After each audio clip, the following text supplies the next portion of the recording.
All right, I think we'll get started. Welcome, everybody. Just kind of the things we'll be talking about today. Cultural beliefs, just an update on that. It's kind of a refresher. Look at some key results in our dashboard, the MercyOne dashboard, or key results. And then we've got the Ignite patient experience. Going to talk about that in a couple of weeks. It's coming up. And some miscellaneous, and then also some celebrations, and hopefully some time for some questions. So, culture beliefs, if you remember, B1, I benefit from and strengthen MercyOne. Personalized care, your experience, my responsibility. Own it, I own my actions to deliver our key results. And then improve daily, I make improvements every day for not just those we serve, but each other. And then innovate, I imagine and embrace bold new ideas and revolutionize health care. Any questions on those? Bring back memories? Remember that? It was only a month or so ago. So hopefully you continue to see these around the huddle boards, other things that are happening throughout the facility. So, MercyOne key results. This would be if we look at all of MercyOne, so all of Iowa. Remember the 20,000 employees, 40 plus hospitals, the 5 different areas: consumer experience, team engagement, quality, sustainable growth, and ambulatory growth. And then I'll show you on the next slide kind of where ours is compared as we kind of take ours and move it into the same format, same items. Consumer experience, likelihood to recommend, we want to be at the 44th percentile. We're at the 40th there, so they're working towards that. Team engagement, we just signed and we'll move forward with the employee survey. Vicki's been doing a lot of background work on lining that up and what that looks like. I think in the end of May sometime we'll have that. That'll give us a nice baseline. And then from there, we'll start working on plans to improve that. Quality across the system is around readmissions. We want to reduce readmissions. So we don't want somebody in the hospital, send them home. They end up back in the hospital, whether it's back in our hospital or somewhere else. That all adds up. So we want to control how that works. So, and the system's at 14.9, target's 14.8, so they're close to that. And we'll talk about our goal, which is actually less, quite a bit less than that. Sustainable growth and efficiency, it's really across the system. We want to have a 4.3% operating margin. Right now, 2.9. And then ambulatory growth, continue to grow outpatient. For the 23 years I've been in business, when I first started, we talked about inpatient going down, outpatient going up. 23 years later, we're talking about outpatient going up and inpatient going down. So still saying the same thing. That trend has continued for 20 plus years and probably will continue. Questions around the key metrics for MercyOne across Iowa? So if you look at ours, our key results, again, consumer experience. What we've been looking at for this year is the caring, courtesy, and respect top box. So how many people on those questions? Remember, we do ED, surgery, inpatient, and then clinic.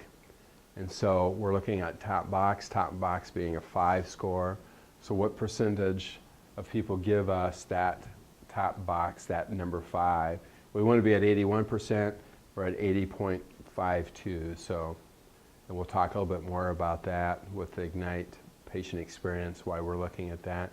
We've had times we've been up above that, some that have been below. Probably the word is inconsistent on those scores. So, and then team engagement, obviously we don't have anything yet, but we will have once we get the survey in May.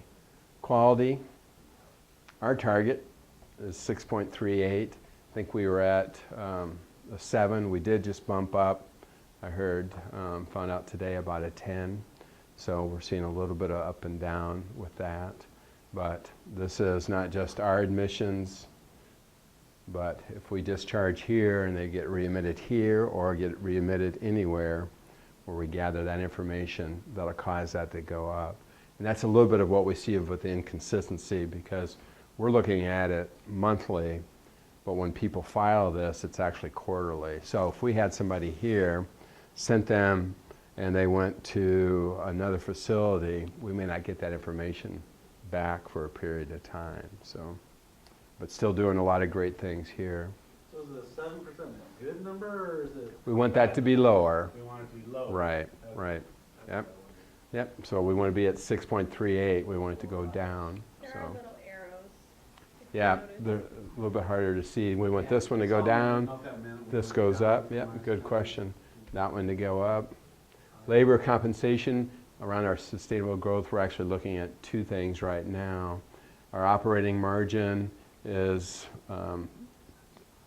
pretty close to break even. We're actually budgeted at this time to be at a loss, so we're doing better there. And then the other thing that we've been looking at is just our labor compensation. If you remember, the biggest expense we have in our facility is us. We spend a large, obviously 64% of our revenue dollars that come in go to pay for staffing. And we want to make sure we stay within that ratio. So right now we're doing a good job. Even though, if you think of what happened in February, anybody? What happened this morning? What was on the ground? Yeah, our weather was terrible in February. We had clinic times where we had cancellations, we had physicians that weren't here, we had two surgery days that we didn't have, that we had to cancel. So February was a tough month for us. We're seeing it rebound in March, but February was not good. And then right now what we're looking at in ambulatory growth, where we're trying to grow some of our business, and also around our Medicare and our Blue Cross, Blue Shield, Accountable Care Organization, the ACO that we're in, is getting those people that are attributed to us, so those people that are assigned to us, whether Medicare or Blue Cross Blue Shield, getting them in for their physicals. Now, it's not the physicals so much that we get credit for, it's those things that happen during the physical. And so the more that we can get them in, we can hit those and get people in. So, questions around those?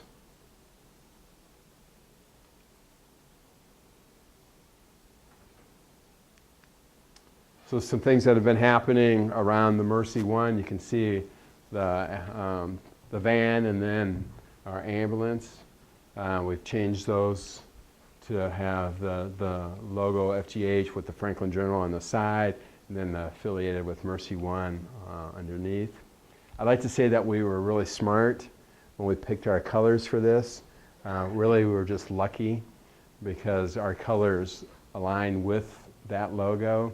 And you can't see in here, but if you remember anything that we have, or if you remember seeing a lot of, you remember the dots and the patterns and stuff, do you remember what that means, so what that represents? All 20,000 employees in MercyOne. On this, in the green down below, you can't see it in this picture, but it has the same dots in it. So sometimes it's better to be lucky than good. Yeah, you can see a little bit up in here on this one, but kind of neat. So that's the newest ambulance. We haven't done anything with the older one because that one's actually going to be traded out in about a year and a half. So we're looking to see, do we make that investment yet in that one? So, and then of course this one as well, we're able to do on the van. So looks nice, came out nice. A couple other places that we're working on. Our outlying clinics, the Dumont, Dow's, and Latimer, will be changing those signs. In all reality, that means pretty much those are mostly on the windows or the doors. So we've got those, we've seen those and improved those. That'll be coming. The bigger one that we're waiting for the work to be done on is we want to do something with a sign out front. Our current sign is small and then set quite a ways back. And so we want to do something a little bit bigger and then to the front, pushed out a little bit. So we felt, and the board felt, it was a good opportunity, a good time to maybe take a look at that. Plus there's matching dollars. MercyOne is matching up to $20,000. So if we spend 20, they'll throw in 20, so you got a combination of 40. So it's a good time to try to do that. So, questions around that? I know that Nicole has spent the last 2 months changing forms and handouts, things like that. It's interesting, you don't realize how many places that logo is until she started. And I know that there's not a day that goes by she finds maybe another one that's got missed or didn't know about. So we'll talk a little bit about one of our key metrics is our consumer experience, raising that, not just so that we raise the numbers, but so we make it a better experience for anybody that comes here, our friends, our families, our loved ones, ourselves. So when you talk about key result, consumer experience, we use the Press Ganey survey. Again, we talked a little bit about, we do the inpatient, the ER, the clinic, and then the surgery. Those go out to all those areas. And then we get those results back. And currently we're looking at kind of the care and courtesy questions. We'll morph towards next year the would recommend. And obviously if we do the care and courtesy things, our would recommend will go up as well. But we'll continue to do that. We've done a lot of work in the last 5-8 years. We've seen it spike up, come back down. So really, like we said, inconsistent. It's been hard to keep our numbers consistently. And if you remember, what's the definition of insanity? Anybody remember? Doing the same thing over and over and expecting a different outcome, right? So what we've said is we want to do something different. What can we do? We've had the opportunity, probably in the last year, 6 months, to see a gentleman named Brian Lee. He's the CEO and president of what's called Custom Learning Systems, and he does a lot of work with hospitals, primarily with hospitals, and has a great understanding of not just hospitals, but also our culture, what we're doing with our culture beliefs. He's seen that. He's been in some facilities that are doing that as well, and understands how that works together. And so over the past probably 6 months, I had an opportunity to visit with him. Rhonda, who's really kind of leading this, our chief nursing officer, has gone to Florida, had the opportunity to see and meet with him, but also more importantly, people that have been involved and seen this done in their facility. So we've gotten some great testimonies there. So during that time, we've done a lot of work with them, had conversations, learned about them, learned about us. And then also we've had these caregivers groups that have done some short videos and listened to some of those, seen kind of what that does, what they're doing with that. So some good opportunities that way. But also, in the last month, we finalized and put together, it's about a 75-plus page, it seems like, audit tool. So they're asking us about us. And then one of the analogies is, it's to the point I think they may know how many ceiling tile are in this room. That's how much they've known. So they have really been, I think, thorough learning about us. So they have a good understanding. You know, they know we have a nursing home attached. They know we have a clinic attached. They know that we employ our physicians, and they know all of those things. They know that we're involved with MercyOne and what that means. So they have a great understanding overall, which is exciting because they're not going to just show up and say, oh, you know, here's our plan, it works, and we give it to an 800-bed hospital, and we give it a 25-bed hospital. So thank you very much, goodbye. You know, they really customize and have an understanding with that. And then yesterday, I had an hour conversation with Brian Lee and a couple of his staff, kind of finalizing some questions that they had and filling in some gaps. So very thorough. And even when he was asking me some questions, he says, oh yeah, by the way, I know that you have this, you have that. Tell me more about it. So it's kind of neat to understand what they've done and what they've put in place. So that all leads up to a 2-day event in a little over just under 2 weeks. They'll be here they come in April 15th. I spend that evening with them. And then they're here 16th and 17th.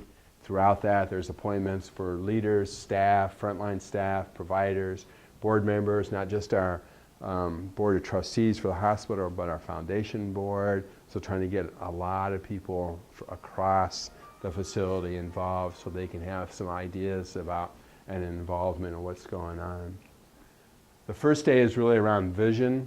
So it's really talking about here's where you're at, what we've learned about you, where you're at, here's some of your areas that you need to work on, not to put people down, not to put us down, not to say you're bad about this, bad about that, just level setting so we know where we're starting from and then where we can go from there. Then day 2 is really about how do you become the hospital of choice. If you remember when we did the culture training, there's a lot of different competition out there. It's not just a hospital that's to the west or a clinic that's here in town. It's as close as your phone now. That's what we're competing against. A lot of different things, a lot of different services, a lot of companies that weren't in healthcare before, the Googles, the Amazons, the Walmarts are getting into it. So one, because they know they can maybe make some money, but also to control their expenses as well. So, but how do we become the choice? And not just the hospital, but the caregiver, healthcare giver, I think, of choice. Because if you remember, what was the reason we started using the word consumer? Anybody remember? Because it's more than just being a patient. Right, because the patient really means you're sick or you're in the hospital, something's wrong with you. We want to work with people and keep them healthy, hopefully, so they never have to be here. Also, it's usually not just that patient or that person that's ill that we deal with. How many times does somebody come to the clinic that it's not just that patient, it's the family member, or in the ER, it's the family member you're working with. So it's being understanding of all of that. And so while they're here, they really work on a systematic approach on how you become the hospital of choice. They walk through that. Now the neat thing is that they want to work with us and help us understand how do we meet the consumer's expectations and what are those expectations. And as we've learned before in our training, those are changing. What we expect, what the population expects from us, what that is. So having a good understanding of what that is and trying to meet that as well. The other neat thing is when they leave tools, but also a plan of action, because it's exciting to, people will be excited about it the day of, the week after, 2 weeks after, but how do we make sure that we continue? Because the important part is what's happening in 6 months afterwards, what's happening in a year afterwards, and how do we keep that momentum going? And they've got great tools and plans of action to be able to do that and help guide us. So a lot of time, energy put into this already. Will be a lot of time, energy in those 2 days. And then hopefully even after that as we continue to roll that out. So that 2-day event is not the end of it, it's the beginning of it. So questions around that?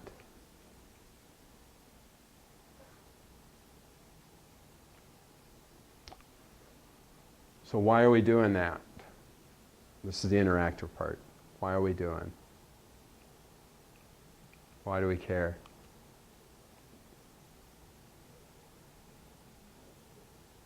Anybody? I want to serve our consumers better. Yeah. Yep. Take care of our patients, take care of our consumers, take care of those folks that we interact with, not necessarily even walk in the door, that can be outside of this facility as well. So, good. Yeah, it's not just about increasing the scores, it's about increasing what happens. An outcome from that is the scores. That tells you if you're doing it right or not. That's an after the fact. So, I was on that committee with Rhonda. yeah, And Yep. watched one of the videos good. that was showing that you might be doing your job, but you're not making the patient understand so much. So what was happening is we would side effects of medications. Right. And that's one of the questions on The survey. on the survey. But we would say, let us know if this happens or that happens. We never use the word side effects. Mm-hmm. So when the patient would give the survey and said, did your nurse instruct you on side effects? I go, no, nobody said anything about side effects. So even though we were already doing it, we didn't say it in a way to make the patient understand we were doing it. So we kind of learned from that. Especially in healthcare, because we have a whole bunch of words that we use every day that the public never hears of and or understands, and just like the rest of us, we don't want to say, well, I'm sorry, I don't understand that. When we bring board members, new board members onto our board, we're adamant about, please, when we start to use acronyms, if you're not sure, we will try to do our best. And when the first couple months we're really good at it, and then we kind of drift back into using sentences that really have no words in them, all acronyms. And we're really conscious of, please stop us, ask us, because ACO, HMOs, I mean, you know what they are, use them as well. And it's like we can talk for hours and not say anything that really makes any sense unless you're in that world. So yeah, good examples. So let's talk about some miscellaneous and then also some celebrations. Fiscal year 20 budget. We just took that to the board in February and March, got it approved. One of the things that's unique about this year is we took no price increases. The reason is we could have put a price increase on the hospital side and on the clinic side, but in all reality, we're not going to get it. We'd be writing it off, basically. Our payers are barely paying us at what we're charging now. And a lot of times when they do pay us, they want it back. So the only place we did a price increase was on the nursing facility, and that's because we hadn't taken one in a year and a half. And we actually took that April 1, so we've already taken it, yeah. Or March 1, one of the two, I can't remember. And then fiscal year 20 capital, that's a little bit higher than normal. We've got a couple high ticket items in radiology. Another one, we're going to be doing a plan for our boilers and some HVAC updates, about $900,000 combined. Nothing exciting, nothing fancy, not as much fun or excitement around that as maybe getting a new piece of 3D mammo equipment. But if the heat doesn't work in the winter, it all seems to bother the rest of it. But some work that we've been putting off, and it's time to do, so we'll be working on that. CFO position, Deb Rosberg, our CFO for a period of time, has left and gone to, still living in town, but working for a company called MultiView. It's actually a company that we worked with and is our software program and for kind of our, what we call our journal ledger, our accounting software on the back side. So Lee Albert, who is obviously has stepped in as an interim finance director and is doing that. EMS manager with Aaron leaving and going to NIAC. Nancy Ritz is doing that and filling in interim. And then just some neat things that have been happening. We had the opportunity to kind of work with MercyOne in North Iowa and Mason City. They're doing some work, and we were able to tag into that to hopefully do some more training around diabetes, but more specifically around the Latino population. So we'll be able to be working with them. Another thing we're doing that's really kind of neat around that population, our foundation was short a board member. So Claudia Rivera, who is the director of La Luz here in town, is going to be moving to town, so she'll be here more often, but she's offered to and is excited about coming on our foundation board, so kind of fun to see that happening. So, remember the recognition cards? I'm going to pass these out. Take one. The challenge I would have is ask you to fill one out this week and give it to somebody. Jake, you can't give it to yourself. But please fill that out. Take the opportunity. Trying to do more and more of that. If you remember also the storytelling, there's these sheets. This is a full one. There's also a half sheet. Kind of neat things. We're trying to do this before huddles, before some meetings, trying to get more and more in a habit of that. I find it exciting because it's fun to see things that are happening. We also share these not just within our facility, but also outside of our facility. Sometimes on a call with Mason City, some of the things that we've talked about have been shared across MercyOne, so it's kind of neat to see that. Kind of fun to be able to talk about those things. And also it's a neat way to be able to hear the neat things that we're doing within our facility, because we're doing a lot of those neat things. So. And then of course the Ignite Patient Experience, that's coming up in April. You'll hear more about that. There'll be people that are going to that, and then they'll be coming back. People have asked me, well, how do we get involved? Everyone will be involved in this. And I think it's safe to say that everyone will be involved in this, or they'll be working for our competitor. So they'll have a choice. But we believe that that's strong in it, that it's important that we do that. The neat thing is it's not rocket science, not pixie dust, it's stuff that we've heard before. And I think that's what's neat, but we'll continue to work on that and support that. Any questions on any of those? All right, any questions for me? This is the interactive part again. I should put that on the slide so people would know.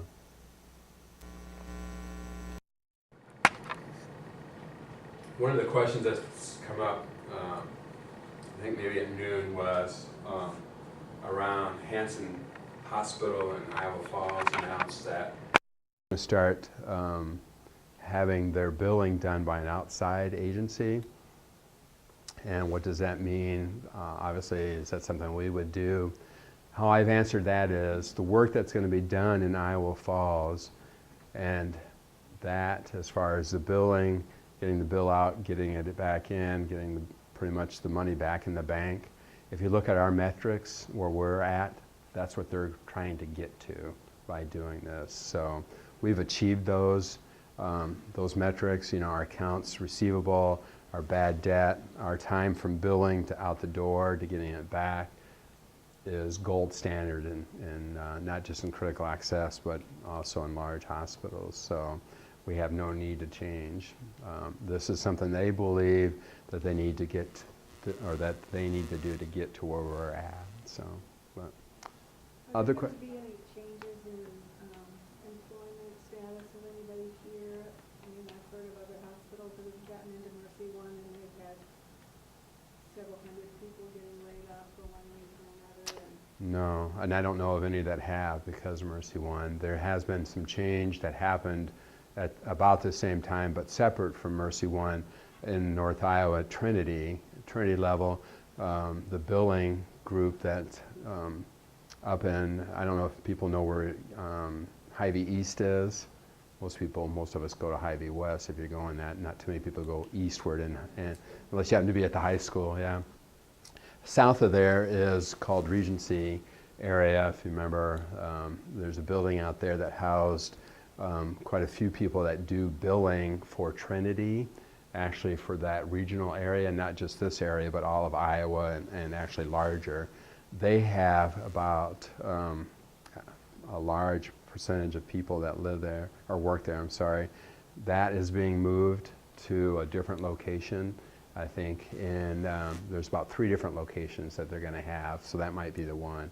Separate from MercyOne, though, had nothing to do with that. It was unfortunately because Rod Schlater had to deliver that news to them. If he was very instrumental in setting that up, and we were able actually to keep that in Iowa. It was surprising. This happened probably 15 years ago, maybe longer, 20 years maybe, that we were able to keep that. It was kind of a neat thing to be able to keep it here, but now they're going to take all of those and then combine them in from 6 to 3 or something like that. So I think that's probably the one that happened, but I haven't heard of any others. So, but good question. Any other questions? All right. Thanks, everybody.